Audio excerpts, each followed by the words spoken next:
guys, what's going on? It's Ash here coming at you today in Clash Royale with something a little bit different. Gonna be a quick video, guys. I've been playing this game since beta, since before beta, really.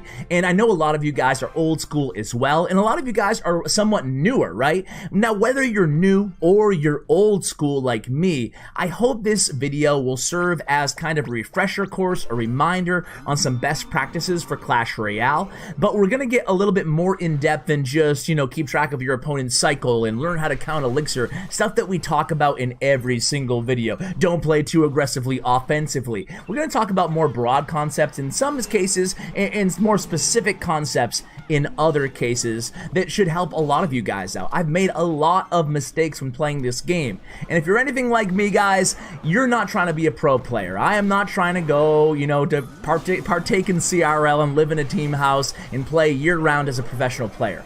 All I'm trying to do here is have fun and feel like I'm improving, and that is the goal. That is the whole genesis of this YouTube channel, to allow you guys to have fun and feel like you're getting better at the same time.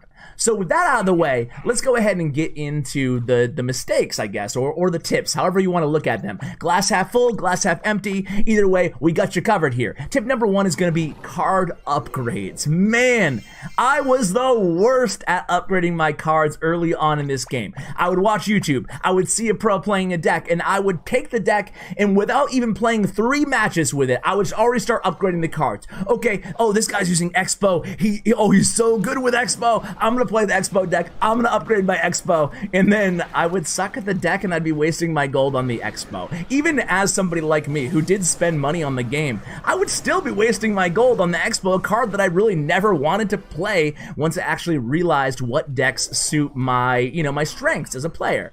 So what I would do in hindsight is this. What I would recommend for you guys is this, right? Focus on your win condition. That's a no-brainer, right? And obviously a common or rare condition is generally better because you can request them more often. So for me early on, I liked Hog Rider. I would suggest you guys, if you, let's just say you like Hog Rider too, I would request Hog Riders, I would focus and save my gold for Hog Rider upgrades, and then really importantly, I would try to complement my Hog Rider decks using cards that are less level dependent. Now that's really important. I mean, a lot of cards have been added to the game, and already some existed that are not so level dependent as other cards, such as Skeleton, such as Tombstone, such as Tornado. I would definitely have Tornado in the deck because the level isn't that important. And then those less level dependent cards, I would not set them as a high priority to upgrade. Instead, I would focus on my spells and my win condition, and then just kind of upgrade that one deck from there, instead of spending my gold and wasting my gold on every card out there in the game. I think that's a much better strategy. I actually put out a video, the top 10 least level dependent cards, which I will link in the description in the show notes for you guys in case you want to check out those cards that are less level dependent as other cards. Mistake number 2 is going to be, how to get better at the game. That's a very broad topic, but how to watch replays and how to best learn, just learn a deck. And for me, and this is what led me to create the YouTube channel, or to kind of shift directions in the YouTube channel. Some of you, a few of you, might remember me at the beginning of Clash Royale. I'm talking like beta area and a little bit afterwards. I had no idea what I was doing in terms of content. I was just doing Let's Plays every video, and sometimes I wasn't making any sense. Maybe that hasn't changed too much. But then it took me a while to realize that, you know what, the best way for me to get better is to watch a pro player or a very good player playing a deck that I want to get better at.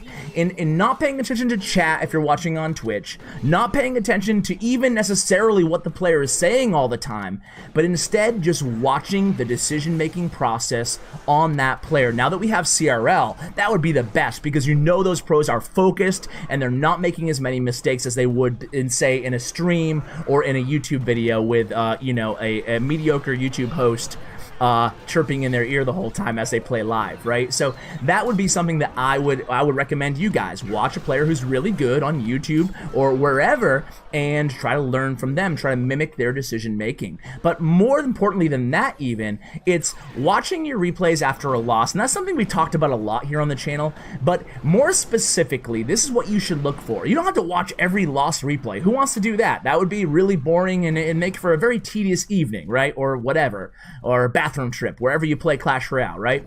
So what you want to do is, if you get absolutely slaughtered and you don't know exactly what went wrong, first of all, you're probably in a little bit of a bad mood. You're probably tilting a little bit, right? And it's tough, and the inclination, human nature, is to want to hop right into a next match and try to forget the hell that ever happened, right? But you don't want to do that. What you want to do is watch the replay, grin and bear it, watch the replay, and identify where things started to unravel. What was the turning point in the match? And then, unfortunately, there's no rewind button, but you want to watch the replay again. And then look at the moves that led up to that breaking point, and then kind of track maybe the 3, 4, 5, 6 moves that you made before that, and what you could have played differently. Maybe the correct card was not in cycle, and then try to fix your mistake moving forward. I mean, that's as easy as that to improve at this game. Mistake number 3 for me, and we touched on this a little bit in mistake number 1, but it was switching decks way too frequently. I would not give decks a try. I mean, I would give them a try for a few matches, and then I would lose. You know, maybe I lost my first 2 matches. Maybe I lost my first 3 matches. Maybe I lost 3 out of my first 4 matches. It doesn't matter. But I would say, oh, this deck sucks, or this deck is not for me, and that would be it, you know? To get better at a deck, you really have to get, you know, at least 20 matches under your belt to really feel the power of the deck. And it's way too anecdotal and circumstantial to say that, oh, I won 3 matches, this deck is OP, it's awesome. Or I lost 3 matches and this deck sucks, or it's not the deck for me. I would switch decks all the time. I would go on TV Royale and I would copy a deck and try it. Copy a deck and try it. And there's a certain layer of fun to that, and that's totally cool if you're just trying to have a good time and not take it too seriously. But if you really want to improve with a deck, you definitely have to play it for a bit, guys. You have to learn it against different archetypes, against different matches, and then you'll start to learn kind of the more nuances of the deck. And if a deck still gives you issues, you can sub in a card.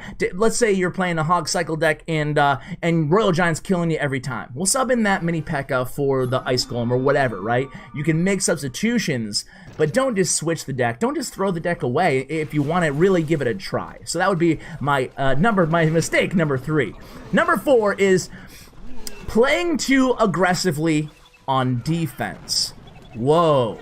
We always talk about playing too aggressively on offense, but playing too aggressively on defense personally was a big issue that took me a while to identify in my gameplay, because it's not as apparent. Even watching a replay, sometimes it's really tricky to pick out that someone's playing too defensively, because it just seems like they're playing good defense. It doesn't seem like, oh, that's where they're going wrong. And that's what I was doing wrong for a long time.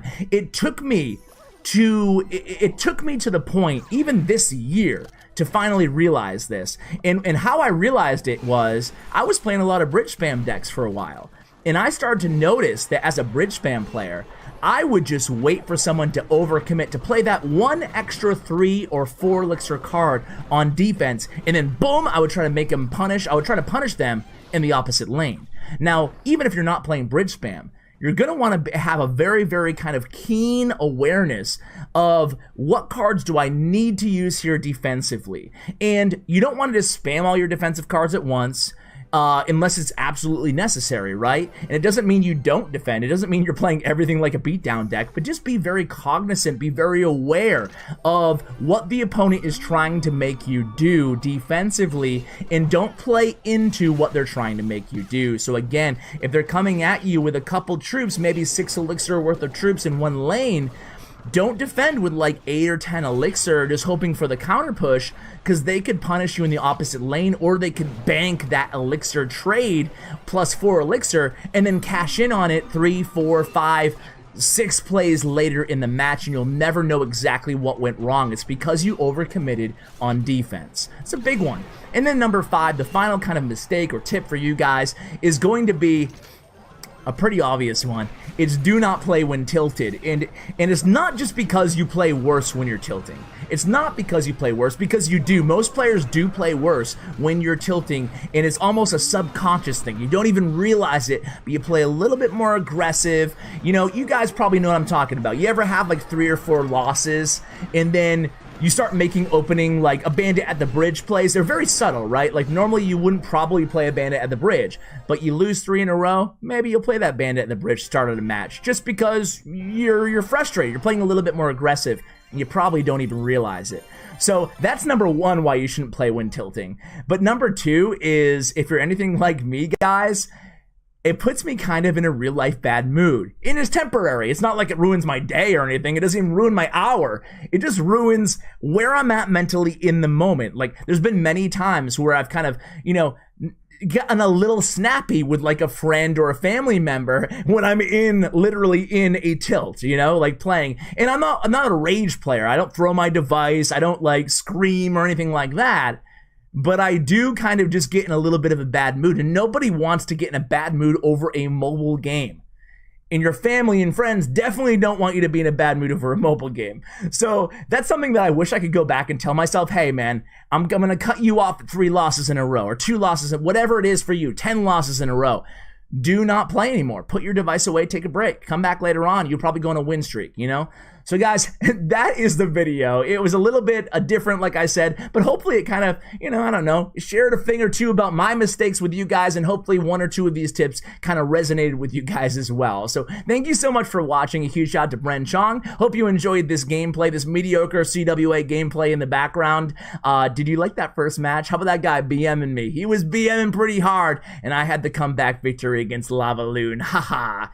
That was a good match. Anyway, guys, thank you so much for watching all the way till the end. I really appreciate it. If you like the content, be sure to subscribe and hit that bell. Huge shout out to Bren Chong, my YouTube partner. Check out his information in the description below. Thank you, and as always, take care, guys.